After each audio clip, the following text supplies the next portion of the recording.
dragi moji prijatelji na YouTube kanalu. Pozdrav s mjesta ukazanja naše nebeske mame, Gospe Međugorske. Kolike od nas je vratila svome sinu? Kolike od nas koji smo bili tužni nam je donijela radost? Koji smo bili izgubljeni nas je vratila?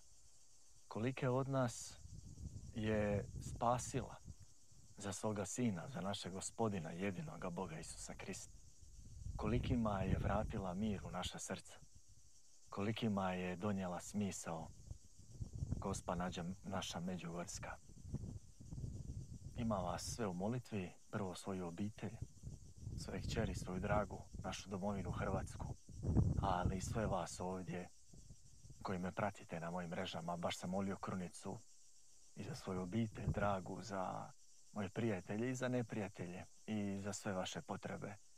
Neka nam Kraljica mira stvarno donese mir u naša srca, što je najvažnije. U ovom vremenu nemira, u ovom vremenu lutanja, u ovom vremenu tolike pogubljenosti, u ovom vremenu jurnjavama i utrčanjima za raspadljivim, toliko je važno da se vratimo Kristu, koji je stijena.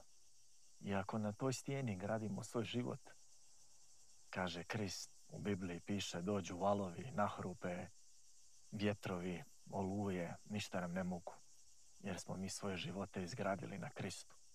Pa evo, dragi prijatelji, iskrena srca s ovog svetog mjesta, svakom od vas želim da upozna Isusa, živog Boga, i da taj živi Bog uđe u njegov život, da vas zahvati njegova promjena i ljubav i da shvatite da se isplati boriti ovdje za one stvari koje nikada nisu podložne raspadljivosti ovoga svijeta. Ovdje za tamo ondje. Neka vas, dragi Bog, sve blagoslovi. Hvala vam što ste ovdje uz mene na mom YouTube kanalu.